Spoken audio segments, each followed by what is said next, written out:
So I am Lucas Johnson, and I'm coming to you today from the traditional lands of the Anishinaabe. This part of Turtle Island is home to the Fort William First Nation, signatory to the Robinson Superior Treaty of 1850. Colonizers have named the city that I'm in Thunder Bay in 1970. That happened when the communities or cities of Fort William and Port Arthur amalgamated. And, as I've reflected upon this in an attempt to decolonize all that we do, it's interesting that the name Fort William was dropped from the city when we became Thunder Bay, but the First Nation is still known as Fort William First Nation. Also an oddity that we came to be known Thunder Bay in a wonderful split vote between Lakehead and the Lakehead, where the majority split between those two, and Thunder Bay came out on top. So a little segue into the fact that I am at Lakehead University, which is main campus located in Thunder Bay, Ontario. I am an educational technologies facilitator for about 20 years now. I work in the Faculty of Education here at Lakehead. I did software support for a couple of years before that. I kind of fell backwards into this job. Started out doing software support for our main campus tech department. I came to the Faculty of Education because our building on our campus is a little bit geographically separated from the main campus, and technicians just honestly didn't want to walk over here in these Northern Ontario winters. So the dean at the time in the early 2000s lobbied to have her own position created. And in 2003, I came to this position. So I was called a computer specialist for a while, technology coordinator, and I'm currently a technology facilitator. I am a contract lecturer. I teach primarily in the asynchronous modality. Teach a little bit face-to-face and do a lot of PD face-to-face, but with all of that in mind, asynchronous is where I like to be. I did my master's asynchronous entirely myself.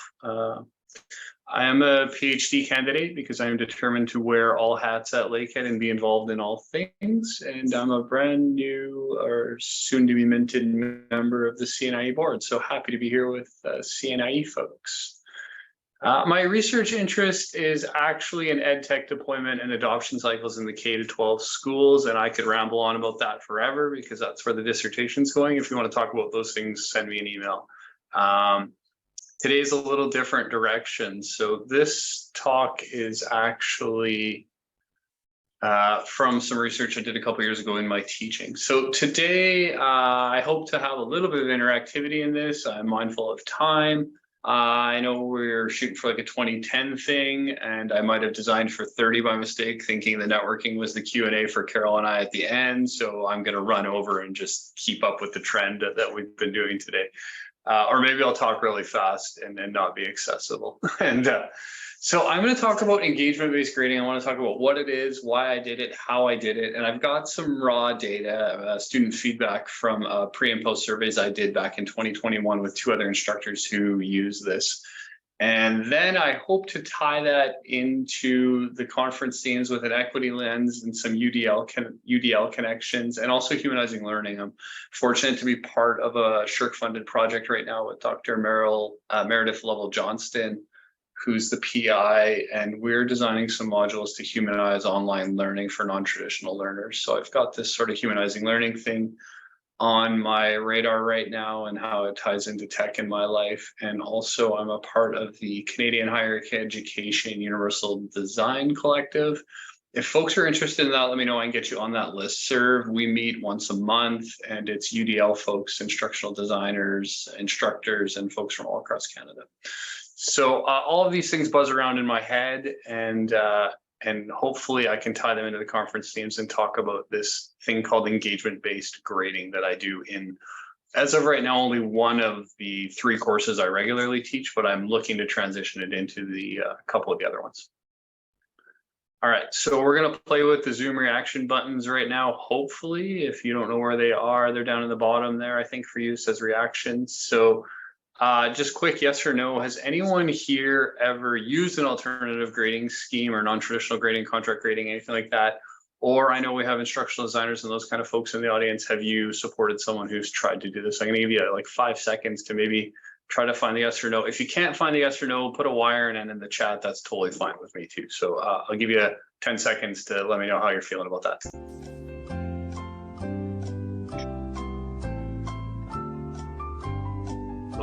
couple yeses popping up there. I'm going to assume the silent folks are eating dinner or no. Carol said no. All right. Right on.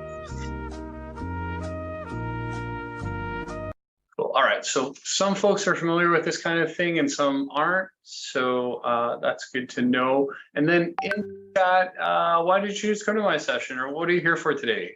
Carol, I know you presented before me and you felt guilty leaving, so you're here. But Jeopardy Music. If anyone wants Zoom tips or pedagogy stuff on how to do that, let me know. I do that with VLC Player. Use a hotkey for play on the background. Just make sure you share your sound. I do Who Wants to Be a Millionaire too in some of my other sessions. So some of the students don't recognize that one. So, all right. Feel free to throw it in the chat why you decided to come to the session or what caught your eye about the conference as I continue on here, just being mindful of time. So I called this engagement-based grading. It's more commonly referred to as contract grading or maybe ungrading or going gradeless. There's tons of literature out there about it. I chose engagement-based grading because ultimately in my mind, there's this sort of notion that education is in some ways a bit of a game, and part of the game is trying to figure out what the heck the instructor wants from any learners. So, you know, we can provide rubrics and guidance and all these things, but I wanted to really break it down and be really, really clear in this course. So basically, I think that we might hopefully all agree that the harder folks work or the more effort they put into a course, the likely the empirical or numerical value at the end of the course sort of represents that. I know not in all cases, right? Certainly there are folks with differing abilities, and some people work really hard and maybe end up with a B or a C, and some people sort of breeze their way along and get an A. So with the equity lens in mind, I really tried to design my engagement-based grading system to be super clear, like this is what you need to do. If you do it, you get the marks. So yeah, if you want a higher mark, you're going to have to do a little more work, but I think that's a fairly common notion throughout education.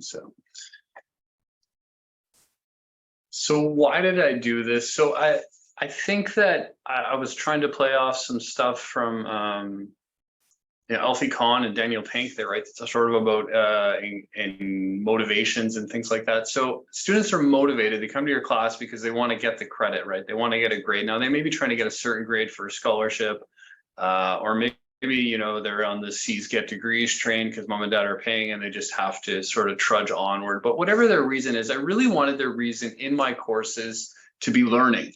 I wanted them to learn something. So I tried to design a learning experience with an assessment model where I can promote the learning. So some of the other things I do in these courses are like student choice, which the engagement-based grading, basically they can choose their grade right at the start of the course, or they can change their mind through the course and participate as much or as little as they want. And really wanted to shift that focus to the learning from the mark. So if I took all the guesswork I thought in my head out of what, you know, the magical question of what does the instructor want, if I took that away and made it really clear what I wanted, maybe they would shift their focus to the learning from the mark. There's some debate whether or not I was successful or not these theories would work, but another, you know, bit of a connection here, of course, I mentioned and touched on is giving the learners some autonomy and choice and ownership, and also allowing them some time management as they're going through their course, particularly in the asynchronous modality where I teach. So the literature also touched on this theme that collaborative learning and group environments, you know, if you can do anything that removes the competitive nature where a student is not afraid to maybe be vulnerable or show they don't understand something, or a student may be more inclined to share with a peer in a class if they feel like, you know, that's not going to bump their peer's mark above theirs if they're both competing for funding or scholarships or things like that. So there was this notion that I hoped it would foster a more collaborative learning environment. So a few disclaimers because I have some raw data here, but the first time I took a kick at this, two other instructors also did it, and one of them was teaching hybrid. Not hybrid's not the right, we called it hybrid at the time, but they were teaching a course where they had reduced face-to-face instruction hours and some more, in our case, D2L or LMS components. So anyways, in my particular course, I have a set of required assignments, and if the students do all that work and hit the criteria, they'd get a 66 in the course. And then they could select optional assignments beyond that to earn more marks to get to a certain point. So all of the assignments, all the work in the course is pass-fail. There's a certain criteria. It's kind of a typical asynchronous course in so much as that they're weekly discussion posts to do with responses. I'm not a super big fan of the text back and forth. I do some interesting stuff where I send them off to Google Slides to comment. We do a debate. We do an infographic 1 week and a few things, but there's a weekly task is what I'm getting at here. They have to do a task like that every week, and then there's a couple of assignments they can choose to build their mark beyond that. But they have to participate every week, and they have to do one of the bigger assignments that makes them go do some independent learning in this course, the way it's set up. Try to give them really clear criteria. I think the syllabus is like 12 or 14 pages for this class. So now herein lies the problem, right? We have to give them a number at the end of the class. So if we want to shift this focus to the learning and away from the mark and change this sort of effort and learning and work conundrum that's happening, we still have to fit into this system where at the end of the day, I had to give them a grade in the course. So I tried to really create a lot of clarity around this and make it fair and really clear for everyone and de-emphasize the marks and emphasize the learning. So my strategy was to go with this, what I've called engagement based grading, where I would guarantee the marks if they did the work, and I would really have free form boundaries on the assignments and the work so that they could go off and explore on their own and learn and present their learning in the ways that were best suited to them. This course didn't have, and the assignments, as far as they go, any specified platforms or anything like that. So students could use platforms they were already familiar with. I didn't say they had to go learn a new platform or create a video with a certain type of program and things like that. So hopefully with the plan was to try and shift their focus to the learning. And again, I don't know if that worked or not, but this is right out of the syllabus from this course the first time I used it. I don't want to spend too much time on it, but this course also includes a quiz every week with the weekly discussion posts, but along the learning lessons from the MOOC world, the students can take the quiz as many times as they want. I don't care what mark they get. At the end, they are showing the questions they got wrong. If they attempt the quiz once, they're awarded full marks for the quiz. So they're only worth like 1.5% per week, I think, in the course, something like that. I've shifted around a few times over the years, but it's like less than 2%. They just have to attempt the quiz though. So what I really hope happens is they see what they got wrong and they go review that material. I also think that they can use the quizzes to challenge themselves if they feel like they're competent with the week's material. They maybe know how much time they need to spend reading the material if they want to take a kick at it before the material. So they also have to do the weekly discussion posts in the various modes that I've mentioned. And then there's one assignment where they have to create a resource that they would be proud to share. I'll mention the title of this course is Educational Technologies, Implementation and Pedagogy. It's a pre-service or teacher candidate course in our professional program in our Faculty of Education. So this is a course that learners that are going to become teachers very shortly are taking. So that maybe gives you a little more context on this particular course. So that's the troubleshooting deployment resource assignment. I asked them to pick a piece of ed tech for that and basically develop a guide that they would be proud to share with a colleague on how to use that particular resource. This is the way I broke it down the first time, and I'm gonna, anyone see anything on there that was a little bit tricky or hard? Nobody got the Easter egg the first time, and I have since killed the Easter egg because they were mad that they didn't get it. It was really complicated. It was buried in like a weekly recap video that I did, and they had to like email me and answer a specific question, but it was kind of convoluted. This course now totals 94. I get email every year when it starts. I've ran it twice more since then. They say, well, how do I get more than 94? And I say, well, you tell me what you'd like to do to get more than 94 and we'll talk about it. But I killed off the Easter eggs and shifted a few things around, and the total is 94. Now that's the highest mark you can get on the class unless you want to pitch something different to me. We had some grading issues in our faculty about 10 years ago, and we've sort of got this unwritten rule that, you know, achieving expectations is that 70 to 79 range. So this course is designed to make it really easy. If they pick either the peer responses, they can end up with a 76 because they'll be at 66 with the required, or if they want to do the multimedia thing, then they sort of all land in that very easily. Now, oddly enough, I've run this course 3 times with a very similar grading scheme to this, and I still get a very normal distribution of grades as you'd expect. And I still tend to hit an average in the course of about 77 or 78%. And again, the shape of the curve is exactly what you would expect. So that was something intriguing to me. All right.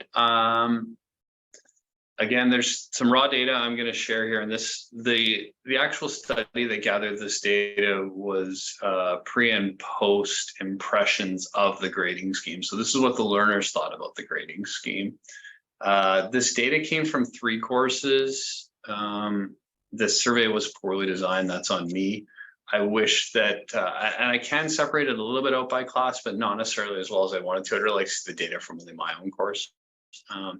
I didn't break it up though, because I think it's the larger data set is more valuable, and especially the use of the strategy across modalities, because the other instructors were not asynchronous online. So we had 88 folks that took the time to respond to the pre-survey and 106 to the post. So there's some apples to oranges stuff happening there. And I'm a qualitative guy, not a quant guy.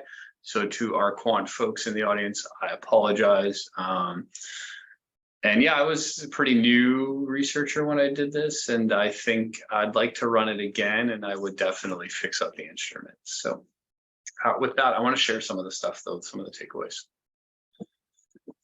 So the majority of the students hadn't taken a course that used a grading scheme like this before at the beginning of the class. That's fairly evident there. And not too many were feeling negative about it. This is pre-course, but interestingly enough now, and again, respondents went up from 88 to 106. Post-course, we had a bit of an increase in folks that were feeling negative about it. But let me go back to the pre there. You'll see that we had, 85% were neutral or positive, and then we were sort of 82 here. So that was a little bit surprising to me. But again, the number of respondents post, and maybe folks didn't take the time to do the pre-survey, and then they were annoyed about something, and you hear from the squeaky wheels. I don't know. Again, there's some surveys and instrument design issues here, but so I asked them also if they had set a different goal when they saw the grading scheme, and the majority of folks sort of, 46% said no. They were still, whether they were planning to be an A, B, or C student, or where they typically land, or what their goal was in the course, they didn't change that when they heard it was going to be an engagement-based grading course. I asked them if they thought they were going to have easier or harder time or the same amount of work to achieve their goal, and this was pre-course, and you'll see that the majority felt like it was going to be either easier or the same. A minority there thinking it would be harder to achieve their goal. And post-course, you can see towards the end of the course when we ran the survey again that by far the majority of the students felt like they were on track to achieve the goal that they set out. So we removed some of that stress, I hope, because the majority of students felt like they were achieving the goal they'd set for themselves in the course.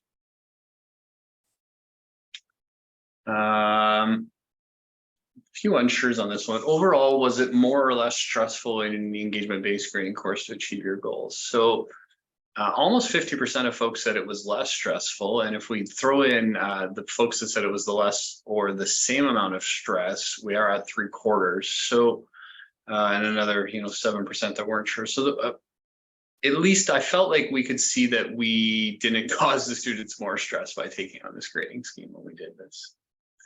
It's mindful of the time. I think I'm going to want 19 minutes. So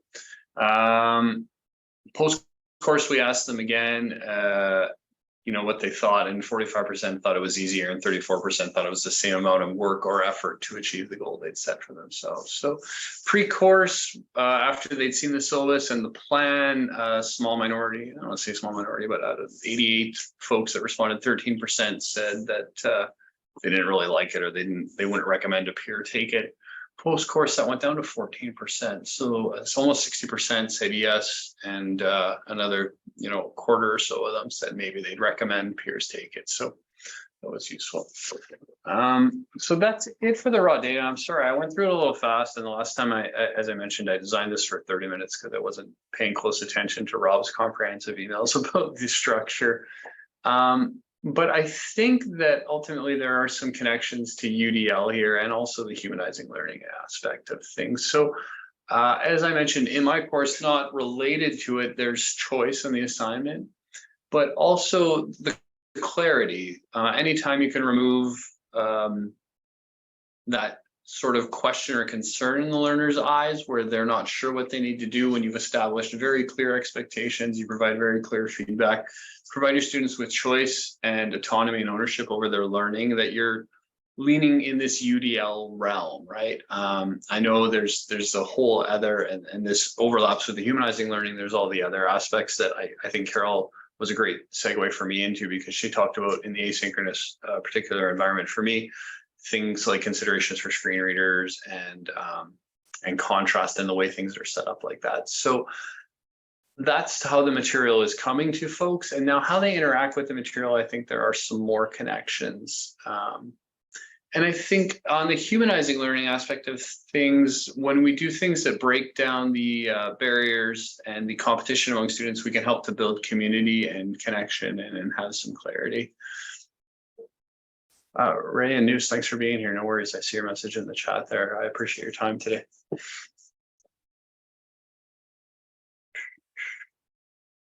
This is a terrible slide. I know. I'm sorry. I hope you have a big monitor, but there's some comments here from the students. I'm going to pause for 5 seconds and have a drink of my water and let you have a look there. And I promise I didn't only pick the positive ones. I think there's a negative one in there. I'm going to speak to the negative one. It's in the right column and it's the second one. So the only issue I had with the structure of the grading was there were times when I felt like putting in my full effort was unnecessary or not rewarded, as no matter what, as long as I met the requirements, I would earn 100% of the assignment. Well, I really like this format with optional assignments. This is an issue that I struggled with when working on my projects. Not sure how this can be modified, but it is one of the issues that would occur. I still prefer this method. So students feeling like, I think this may have come from a student that it was a high achiever and always trying to exceed expectations, right? In our sort of rubric where I like 3-point rubrics. I don't know what other people think, but I typically like the approaching expectation, meeting expectation, or exceeding expectations. So this is one of the students that's aiming for that exceeding expectation kind of thing. And they weren't sure how to exceed the expectation. And I would hope that over time, these students would learn that they don't need to play that mental game where they have to figure out how to exceed my expectation. They just really need to show me what they learned. So, yeah, folks can have a look at that again. I can go back to this slide if we want during the networking or the Q&A at the end. So I think I've touched on some of this stuff, but I think there's definitely breaking down some equity issues when you have transparency and fairness and you have requirements that are very clear and you eliminate platform dependent assignments. Again, not necessarily part of the grading scheme in this one. And I think that we speak to equity when we start looking at, and we recognize the fact that all our learners have competing demands in their lives. Some are maybe caring for a child or an elderly parent or a grandparent, or they're working multiple jobs, and maybe they just need that C or they just need that B. So when you give them that really clear path how to get to it, or maybe they need that A to maintain that scholarship and their funding. But when you break down the barriers and remove the challenges associated with how to achieve that goal, and that number that still systemically has to exist in our systems, you make it really clear how they can earn the number they want or need, and you make it as fair and equitable as you can, then you recognize that not everyone has the same amount of time and energy for the course, and you eliminate some of this confusion and hopefully create freedom. So, I think students in the humanizing side of it students are often turning around and churning over this question of what does the instructor really want, right? I still get students in these classes say, well, what do I have to do for the assignment? It's like, well, I want you to learn some of one of the topics in the course, and I want you to present it in a way you're comfortable with and show me what you learned. And it catches them off guard a little bit, but I think it lends itself to a more equitable and human learning environment. So I think I'm at about 24 or 25 minutes, Rob. I don't know. I really want to say thank you to two of my colleagues, Don Kerr and Michael Huxman, who, when I pitched this idea to them, were like, yeah, go for it, see what happens. And I said, well, like, what if everyone gets 100 in the course? They're like, everyone gets 100 then, and we'll fix it next year. So oops, I missed an edit on a slide there, Rob, too. So if anyone wants to call me Lucan from Rob's slides, go for it, because this was not lunch hour in my current time zone and a bit of a recycled slide. So well, I'm from Newfoundland, and you can have a lunch at any time as long as it's not your actual breakfast or your dinner. A lunch is any meal that you want to have at any other point, even a snack. Newfoundland, not a liquid lunch though. No. So with that, I'll open it up to questions or answers, which I think maybe Rob is going to moderate. And thanks for your time, everyone. I appreciate you giving me 25 or 30 minutes to ramble on about things I'm passionate about.